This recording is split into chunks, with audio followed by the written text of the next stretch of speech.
Guys, कैसे हैं आप सब। मेरा नमस्कार, प्रणाम, सत श्री अकाल और आदाब। दोस्तों, मैंने पिछली कई वीडियो डाली आपको जिसमें टेंसेस के बारे में बताया, रिलेटिव प्रोनाउन के बारे में बताया, बहुत कुछ ऐसी ऐसी टेक्निकल चीजें बताई हैं जिससे आपकी इंग्लिश बहुत ज्यादा इंप्रूव तो होगी ही, आपको बोलने में आप सक्षम हो जाएंगे एंड आपकी इंग्लिश फ्लुएंट बन जाएगी। एडवांस स्ट्रक्चर में मैंने आपको बहुत सारी चीजें बताई हैं और ग्रामर में तो मैंने आपको काफी कुछ दिया है।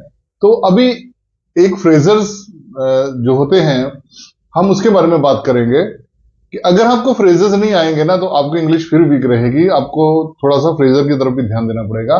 वैसे तो बहुत सारे फ्रेजर होते हैं पर यहाँ पे मैं कुछ चुनिंदा चुनिंदा कुछ लेकर आया हूँ फ्रेजर आपके लिए, जिससे आपकी इंग्लिश इंप्रूव तो होगी बट ये आपकी डेली रूटीन में भी यूज होती है। पर इसमें एक हमेशा ये बात याद रखना कि फ्रेजर में जो वर्ड्स जो सामने नजर आते हैं वो जब वर्ब के साथ जुड़ जाते हैं तो वो मीनिंग चेंज कर देते हैं।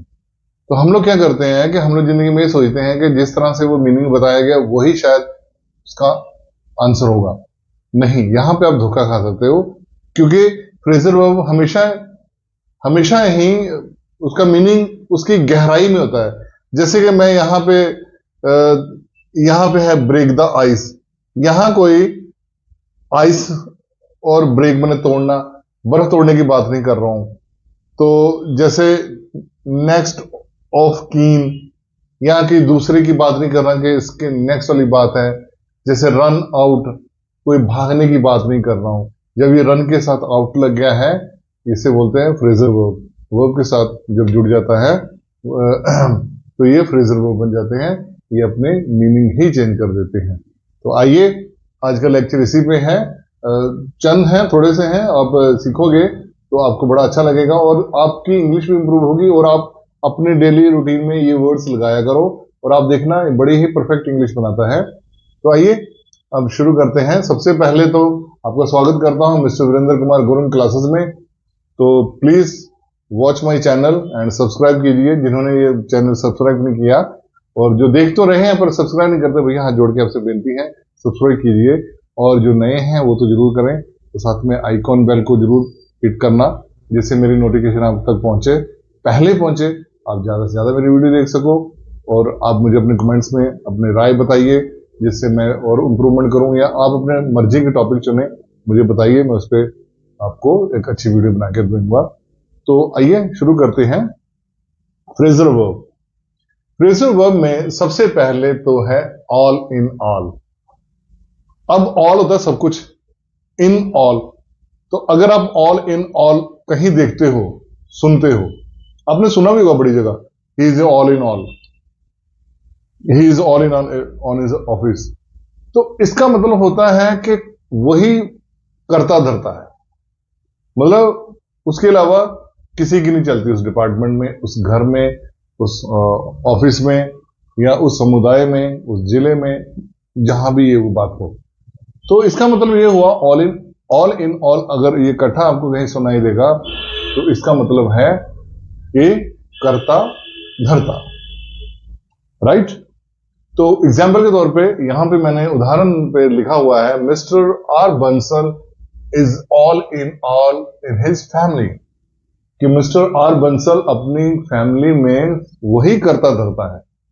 वो जो कह दें वही डिसीजन, कुछ पैसे के अरेंजमेंट करना वही करें, कोई लेन देन करना वही करें, कुछ बाजार से लाना है वही करेंगे, वही करता धरता है। आप इसमें ऐसे भी कह सकते हैं, किसी के बारे में कह सकते हैं, किसी का नाम लगा दो, अगर नाम नहीं लगाना तो he is all in all on his in his office, he is all in his group. तो इस तरह से आप कह सकते हो, वही करता धरता, वही सब कुछ करता है। ठीक है, तो आगे चलें। आगे है एज फार एज। अब जहां ये फार है, फार का मतलब होता है दूर, दूर, पर ये एज और फिर आगे एज है, बीच में फार आया, तो यहां पे मीनिंग चेंज कर देता है। तो एज फार एज का मतलब होता है जहां तक मुझे लगता है। जैसे मैं अपना एक राय व्यक्त करता हूं, किसी ने मुझे पूछा, सर बताइए जरा, ये बंदे को छोड़ना चाहिए कि नहीं छोड़ना चाहिए, ये बंदा हमने पकड़ा है तो इस पे इल्जाम लगा है, तो वो आपका नाम ले रहा है। तो मैंने देखा उसकी तरफ, मैंने बोला हाँ यार, जहां तक मैं जानता हूं ना, ये बंदा तो ईमानदार है, इसे शायद गलती से पकड़ लिया, सही बोल रहा है। तो मैंने अपना जो विचार रखा, जो मैंने राय रखी, तो जहां तक मैं जानता हूं, जहां तक मुझे लगता है, मतलब इस तरह का अगर आपको बोलना है कि जहां तक मुझे लगता है, जहां तक मैं जानता हूं, जहां तक ये सच है, जहां तक मैं ये कहना चाहता हूं, अब इस तरह से बोलते हो ना, तो वहां एज फार एज लगाओ। तो यहां पे एग्जाम्पल के तौर पे मैंने कहा as far as I know, जहां तक मैं जानता हूं, इज ए ऑनेस्ट, ईमानदार है, इस पे बेईमानी का इल्जाम लगा रखे, ये ईमानदार है, या अब ये भी कह सकते हैं he is a innocent. Innocent का मतलब ऐसा होता है मासूम, ही इज इनोसेंट। बट अगर किसी पे इल्जाम लग जाए तो वो अभियुक्त बन जाता है, तो अपराधी बन जाता है। अगर वो अपराधी नहीं है, उस पर झूठा इल्जाम लगा है, तो वो अपराधी नहीं है, तो वहां पे भी उसको इनोसेंट कहते हैं। इसका मतलब ये नहीं है कि वो वहां पे भी उसको बोलेंगे कि ये मासूम है। मासूम का मतलब वो अपराधी नहीं है, जिस जुर्म के लिए उसको कटघरे पे खड़ा किया गया है या उस पर क्वेश्चनरी की जा रही है, वो निर्दोष है। निर्दोष में भी वो इनोसेंट लगा सकते हैं। भोला भाला चेहरा हो ना किसी का, उसको भी लगा सकते हैं इनोसेंट। दूसरा है गुड फॉर्चून, ये एन है, फॉर्चून। गुड फॉर्चून का मतलब है अच्छी किस्मत, ये सौभाग्य जिसे कह सकते हैं, सौभाग्य या मेरी खुशकिस्मती, खुशकिस्मती भी कहते हैं। तो if I will help you, it's my good Fortune. अगर मैं आपकी मदद करूंगा तो इसमें मैं अपनी खुशकिस्मती समझूंगा, या ये मेरी खुशकिस्मती बोलो, या ये मेरे सौभाग्य वाली बात होगी कि मैं आपकी मदद कर सकूंगा, या मैं आपकी मदद करूंगा, या मैं आपकी मदद कर पाया, ये मेरी खुशकिस्मती। आपने देखा होगा आजकल तो बहुत सारे लोग किसी के साथ भाईचारे में नहीं रहते, अपना अपना सोचते हैं। पड़ोस वाले को भी नहीं पता होता कि साथ में क्या हुआ है, कितने बच्चे उनके। तो जो हमारा टाइम था, तो पूरा मोहल्ला के पूरे गांव जहां रहते थे सबको पता होता था कि दूसरे के बारे में।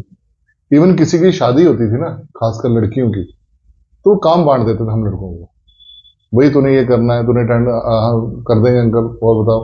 मतलब अगर उस मोहल्ले में, उस गांव में लड़की की शादी है, अगर मेरे दोस्त की बहन की शादी है, तो हम सबकी बहन, वो हम सबका जीजा, जवाई, मतलब गांव का जवाई, उस इलाके का जवाई, इतनी रिस्पेक्ट, इतना अपनापन। तो हम लोग कहते थे अरे अंकल आप छोड़िए, ये हमारा सौभाग्य है, खुशकिस्मती है कि हम किसी बहू बेटी की शादी में काम करने के लायक हैं, समझा आपने, हम आपके काम कर रहे हैं, अब बोझ नहीं है। अब तो यहाँ पे किसी को इनविटेशन कार्ड देना हो तो वो सिर्फ टाइम पे खाने पे आते हैं, उनको कोई लेना देना नहीं कि इस आदमी की हम हेल्प करने के लिए भी जाएं या इतने पूछ लें। तो अगर आप किसी की हेल्प करते हो और वो बोझ नहीं समझते, उसको खुशकिस्मती समझो, गुड फॉर्चून। तो if I will help you, अगर मैं आपकी हेल्प करूंगा तो इट्स माई गुड फॉर्चून, ये मेरी खुशकिस्मती होगी, राइट। तो नेक्स्ट वन है रन आउट। यहां पे रन आउट है, अगर अकेला रन है तो वो दौड़ना होता है, मैं दौड़ता हूं, आई रन, ठीक है। पर यहां पे वो नहीं है, इसके साथ आउट लग गया। जब भी रन के साथ आउट लग जाएगा तो ये बन जाएगा किसी चीज की कमी होना, या कोई चीज खत्म हो रही है। कमी तभी होगी ना जब उसमें खत्म हो रही है। तो कोई चीज खत्म हो रही है, या कम हो रही है, या कम हो चुकी है, या कम हो जाएगी, तो वहां रन आउट आएगा। क्लियर। तो उदाहरण के तौर पे शुगर इज रनिंग आउट। मेरे मम्मा ने किचन से आवाज मारी, अरे भाई चीनी खत्म हो रही है, बाजार से जाके ले आओ। Sugar is running out, go to the shop and buy it. Okay. अगर खत्म हो चुकी है, अभी तो खत्म हो रही है, मतलब अभी है उसपे, और लगता है कि एक दो दिन में खत्म हो जाएगी, अब हो रही है। अगर हो चुकी है तो यहां पे हैज लग जाएगा। रन की थर्ड फॉर्म भी रन होती है, रन रैन रन।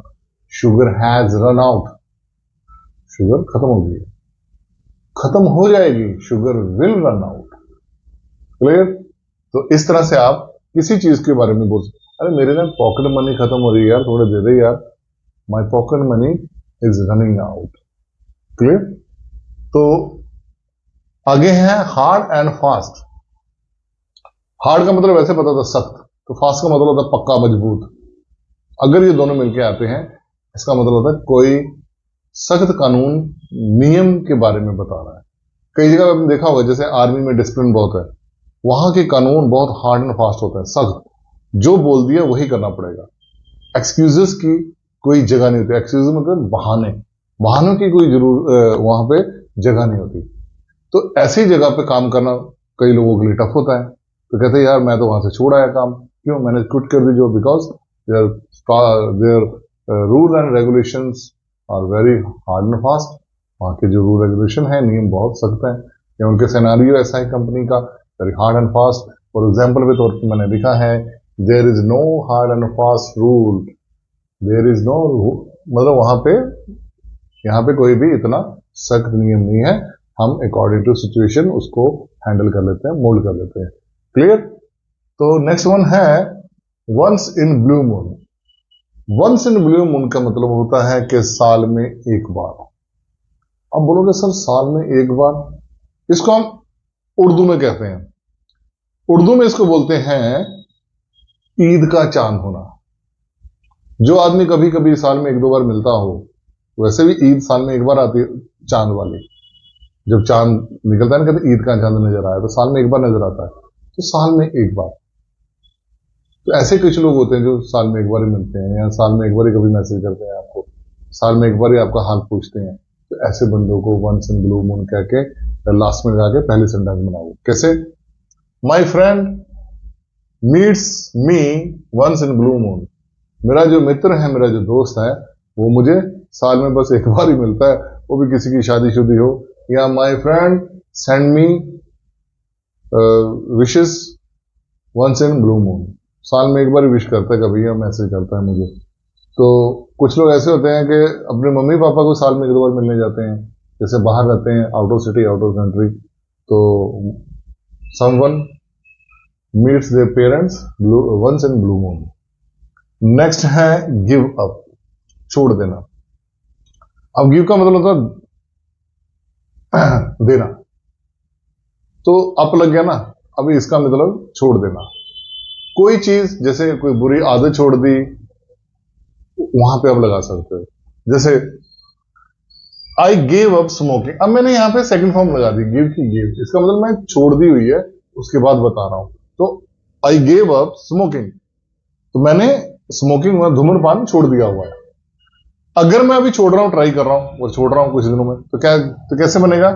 गिव का गिव ही रहने दो, आईएनजी लग जाएगी। I am giving up smoking, मैं धूम्रपान छोड़ रहा हूं। अरे नहीं अभी नहीं, नेक्स्ट ईयर छोड़ूंगा। I will give up smoking, मैं छोड़ दूंगा, अभी नहीं। तो इसी तरह से कोई जो वादा करता है ना, मैं छोड़ दूंगा, तो विल लगा के गिव अप कर दे। अगर अभी कर रहा हो तो आईएनजी के साथ इज़ामा लगा दे। अगर वो ने छोड़ दी है तो सेकंड फॉर्म। क्लियर? नेक्स्ट है गुड फॉर नथिंग। आपको ये गुड सुन के बड़ा अच्छा लगा होगा, यार गुड मैंने को बढ़िया बात कर रहा है, नथिंग मैंने पता नहीं क्या बात कर रहा है, गुड तो बढ़िया होगा, इंग्लिश में ही बढ़िया है, बस इसका मीनिंग हिंदी में निकम्मा। जो किसी काम का नहीं है, जो किसी काम का नहीं है उसे बोलते हैं निकम्मा।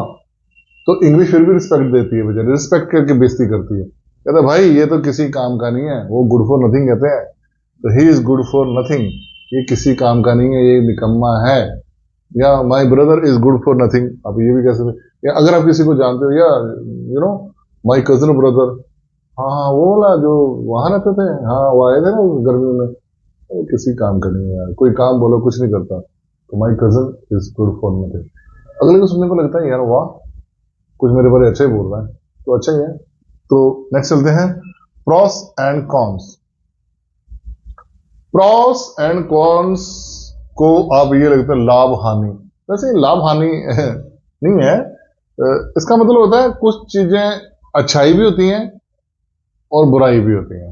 जैसे हम इसका सिनोनिम वर्ड भी ले सकते हैं, एडवांटेज एंड डिसएडवांटेज। एडवांटेज मतलब जो किसी में लाभ होता है, किसी में चीजें फायदेमंद है, तो डिसएडवांटेज इसमें कई घाटे हैं, इसमें नुकसान है, वही प्रॉस एंड कॉन। इसको ऐसे भी कह सकते हैं, इसका सिनोनिम वर्ड और भी है मेरिट एंड डीमेरिट। बहुत सारे बच्चों को आइल्स टेस्ट में, आइल्स टेस्ट राइटिंग पार्ट 2 में आता है उसमें हमेशा बताते हैं कि एक टॉपिक है, उसके पॉन्स एंड कॉन्स के बारे लिखो। मतलब video games, cell phone, watch movies, watch television, इसके pros and cons, merit and demerit, advantage and disadvantage के बारे में बताइए। नेचुरली हर चीज के अच्छाइयां भी होती हैं, बुराइयां होती हैं। जैसे मान लो अगर मैं मोबाइल मेरे पास है तो उसकी बहुत सारी अच्छाइयां हैं, एडवांटेज है, मेरिट है एंड प्रॉस है। क्या मुझे घड़ी देखने की जरूरत नहीं पड़ती, मैं जल्दी से कॉल कर सकता हूँ जहां मर्जी। मुझे लैंडलाइन में फोन देखना पड़ता, मैं किसी को अपनी पिक फोटो खींचूं या कोई जरूरी भी आया हुआ है पिक्स, में उसको फटाफट उसको सेंड कर सकता हूँ, वीडियोग्राफ करके कर सकता हूँ, रिपोर्टिंग कर सकता हूँ, बहुत सारी चीजें। तो कॉन्स क्या है, डीमेरिट क्या है, डिसएडवांटेज, आपकी आई साइड वीक होती है ज्यादा यूज करने से, आपकी मेंटल एबिलिटी, मेमोरीज पे ये इफेक्ट करता है, और आपको हमेशा आदत पड़ जाती है कि यार इसका ये मैसेज पढ़ लूं, कोई मैसेज तो नहीं आया किसी का, बार बार चेक करने की आदत पड़ जाती है। ऐसे बहुत सारे इसके घाटे भी हैं। तो वहां पे प्रॉस एंड कॉन्स आएगा। तो उदाहरण के तौर पे देख लेते हैं यहाँ पे, weigh up the pros and cons. Weigh up का मतलब होता है बराबर करना।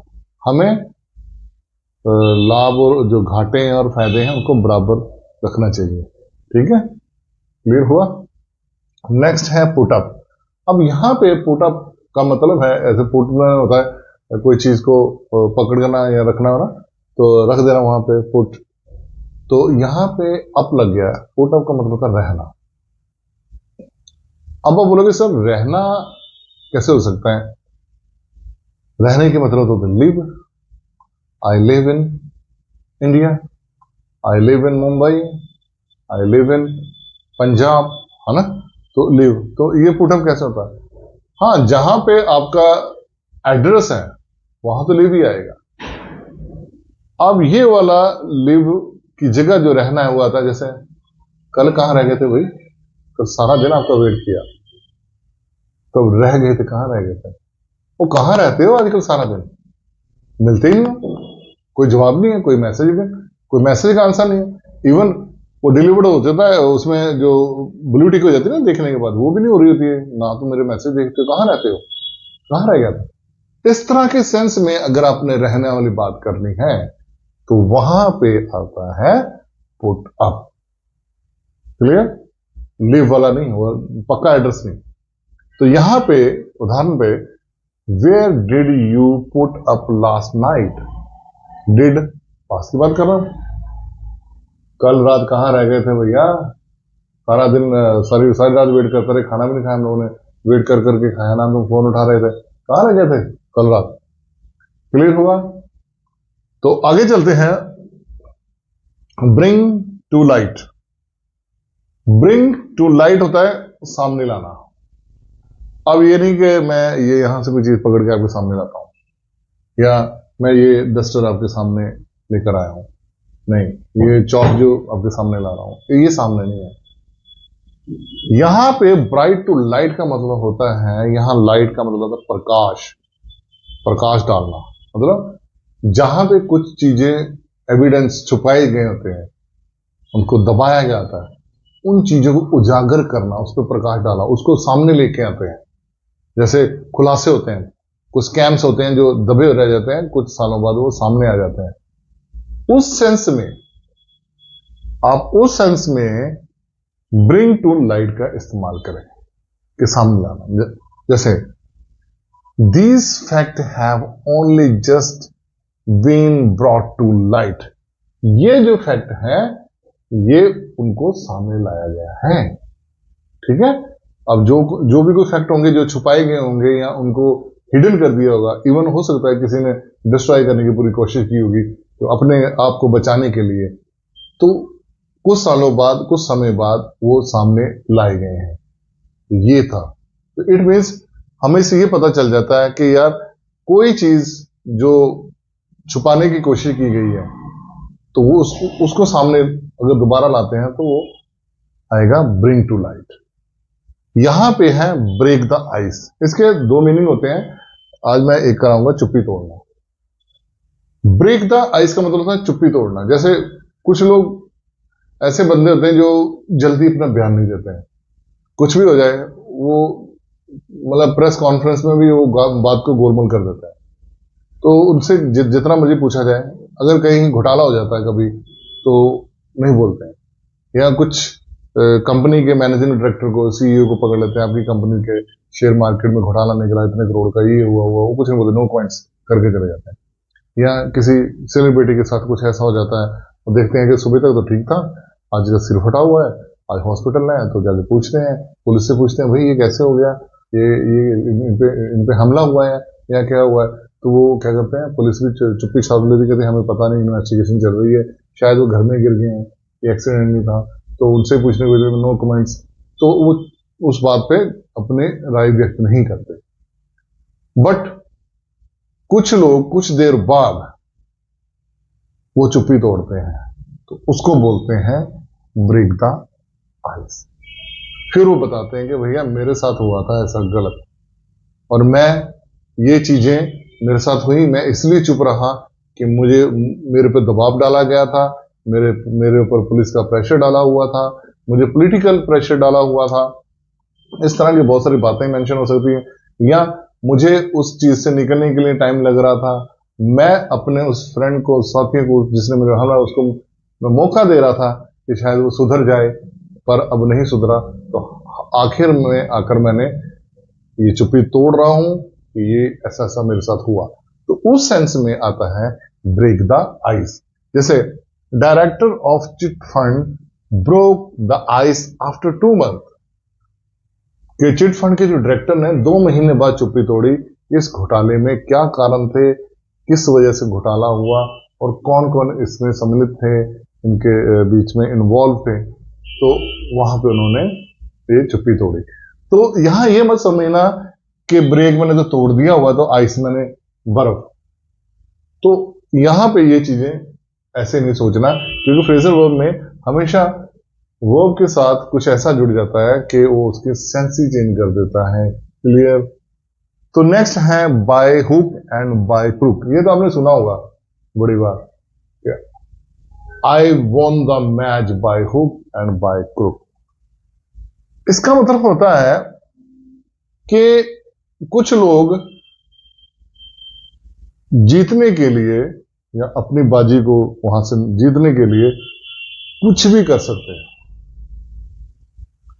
कुछ भी मतलब किसी भी हद तक जा सकते हैं, अनफेयर भी हो सकते हैं। मतलब अगर उनको कानून भी तोड़ना पड़े तो वो कानून भी तोड़ सकते हैं, अगर उनको कोई जजमेंट को खरीदना पड़े वो भी खरीद लेंगे।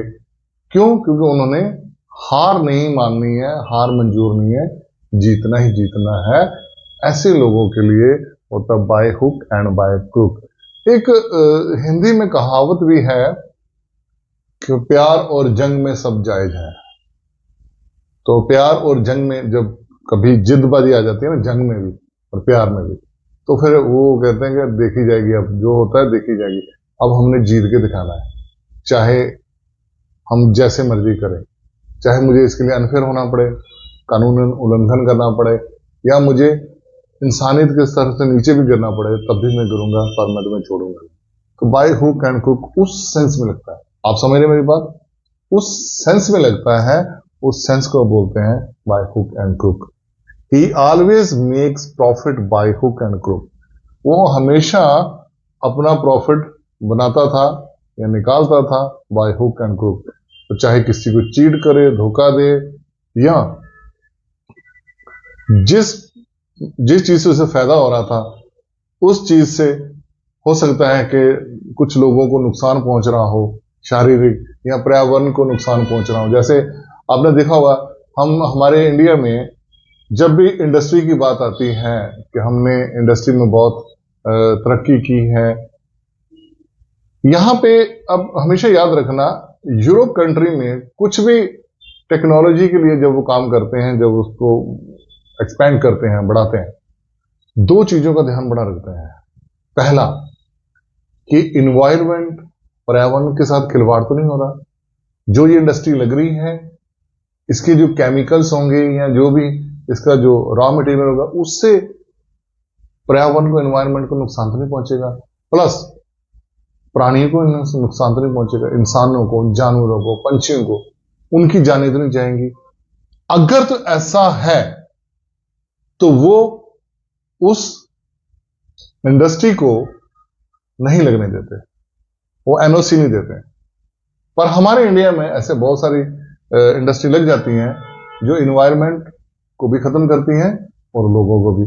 अभी एक रिसेंटली एक वेब सीरीज आ रही थी भोपाल रेलवे के ऊपर। वो भोपाल जो गैस कांड हुआ था 1983 और 4 में हुआ था शायद, तो उसमें एक दिन में 10,000 लोग मारे गए।